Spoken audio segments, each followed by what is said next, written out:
So as everybody knows, Amanda and I and Lucas moved here about a year and 2 weeks ago right now, and I had intended to do a bunch of videos and show everybody what was going on and the progress and all the rest of it. But the last video I did, I think, was about a year ago, today maybe.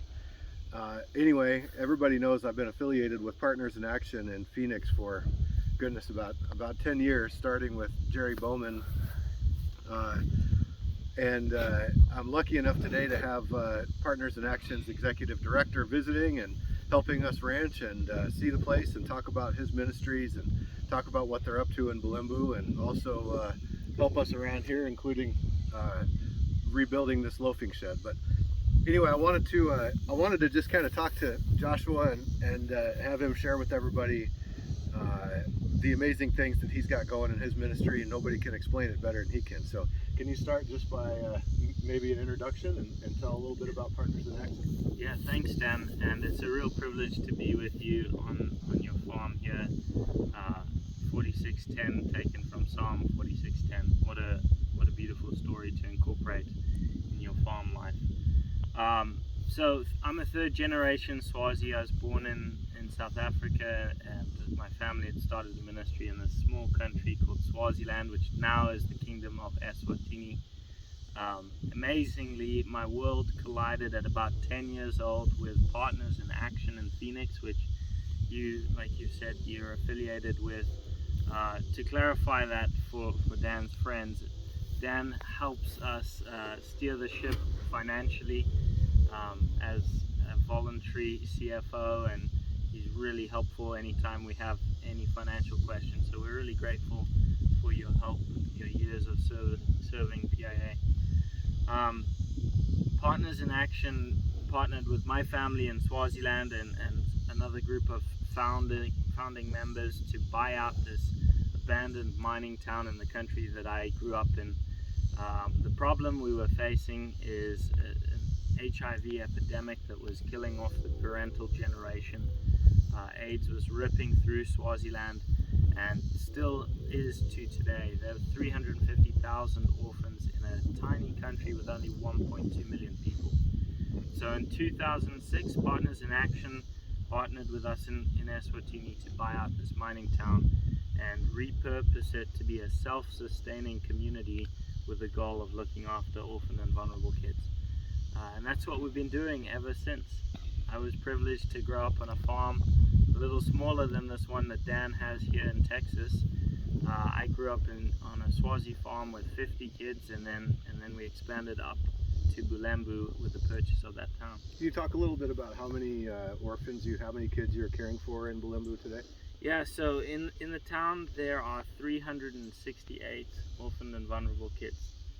Every child is brought to us by social welfare, either with a loss of parent event or, and unfortunately more commonly, there is an abuse or trauma that has been experienced that has resulted in the child needing to be removed from either biological parents, community members, or in most cases it's a family member, a group of family members that the kids have been pushed off to live with. And because of traumatic circumstances, social welfare brings the kids to us. How many children could Bulembu take in total? Our goal has always been to get to 2,000 kids. That's the dream for Bulembu. Now, we pair up two main things in Bulembu: sustainable living through enterprises with funding orphan care. So the enterprises are designed to fund orphan care because our goal is, first of all, in raising the next generation of Swazi leaders, we believe the kids really need to understand that money is worked for. It's not just handed to you, and we're working hard against the culture of dependency, and so that's why businesses are important to us. And secondly, we don't want to be donor dependent. We want this community to be able to survive and thrive without donor funding. And that's why our enterprises are so important to us, and that's why we've restricted the number of kids in our care as our enterprises grow. When I share this video with our friends, our family, our neighbors, people who we think will be supportive of the cause, donations to PIA ultimately do what? Donations to PIA change lives. I mean, we're in the privileged position to live in America and be able to fund this amazing work that's happening in a tiny country. Our goal is to transform the entire nation of Eswatini within one generation. And that's a crazy goal, but when it's a tiny country of 1.2 million people and we can influence communities and walk alongside many people, we believe that can be realized within a single generation. So funds that come into PIA for Bulembu are sent directly to the Bulembu bank account. The team on the ground implements that. Most of that funding is spent on direct childcare needs. So you're looking at rising food prices with the inflationary environment. You're talking about salaries for caregivers. We have 132 caregivers that live in the homes with the kids, providing motherly services. And then there's an amazing support team around them. That's counselors, social workers, that's a maintenance team to run a whole town's infrastructure.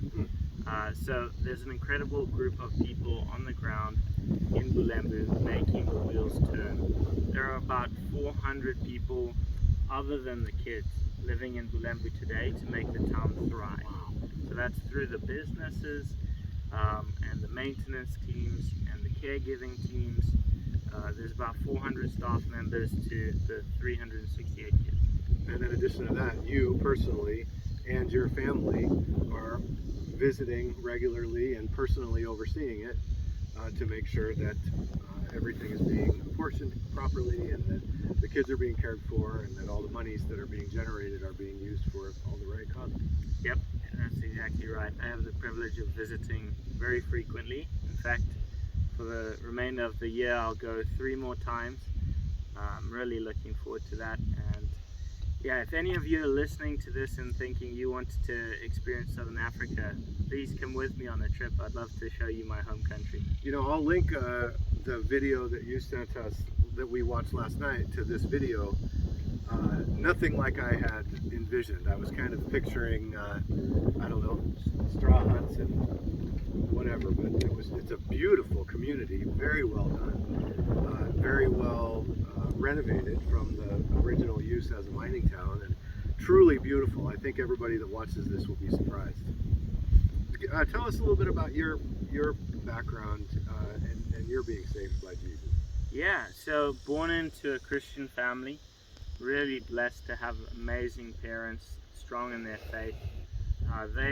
They were first generation Christians, so I had the opportunity to see what it was like for them grappling with their faith, going from being in a family that didn't believe to being first generation Christians. And then I benefited from their belief and teaching me the Christian faith from a very young age. My dad became a pastor, and so not only am I technically a missions kid, I'm also a PK, a pastor's kid. And pastors' kids normally go one of 2 ways. Normally they can be either really naughty or they really love the church. And I really do love the church. I think the defining factor for me has been watching my parents live out their faith and preaching from how we live as a family. You know, when you get to see it in the pulpit and at home, that's where it really counts. So yeah, I can't remember a time where I didn't believe in a wonderful God that created this earth for us to enjoy and for us to be obedient to His calling. There were many times where I wanted, before Christ test me, you know, as a rebellious teenager, you know, you always want to experience what the world has to offer. But there was never a moment that my memory would be dull enough to not know that there is actually a God who loves me. I've seen God's hand of provision over the ministry and over our family's life in such radical and ridiculous ways that there's no way I could deny God's existence. Amen. You know, I think as a lot of our friends and family know, what we're mainly doing here at the ranch, and it's been a little bit of a slower process than we anticipated because of rising costs and now drought and some other considerations, but ultimately, and Luke, I don't know if you can zoom in on our herd, which happens to be right over here, but ultimately what we're attempting to do is build up our herd to about 40 or 50 head and sell retail beef, with most of the proceeds going to support Partners in Action. And so I think it's important for me to share with everybody and our friends and family and people that we work with what we've got going on, and really important to me and my family. So thanks for watching. Anything else? Yeah, I just want to say thank you, Dan. Guys, if you're watching this, you know how hard Dan works, and ranching certainly isn't easy. And we're incredibly inspired by your work here, and grateful that you're willing to toil and labor the soil and the cattle to turn a return that really just benefits us, not even you guys financially. And so we're very grateful for that. And if you're wondering where to buy beef, make sure it's his cattle that you're getting it from, because Amen. it's going to be great beef, and the purchase will do great things too. Thanks for watching. Thank you. Well, guys, it's Saturday morning. Joshua has since headed up to Dallas and is on down the road. What an amazing couple of days, and what an amazing organization Partners in Action is. I'm so grateful that they were here. Anyway, just wanted to see if everybody could click on the links that I'm going to drop down below. Do anything we can to support Partners in Action. Super appreciate it. Here's a video of a gorgeous morning. I'm going to send some more, put some more videos together of a ranch tour a year later after the other one. But a couple things. Here's the steers that are going to be going to the processor in a couple of weeks. Got 3 here that we finished out, all looking pretty good, especially this one, probably 1,400 pounds.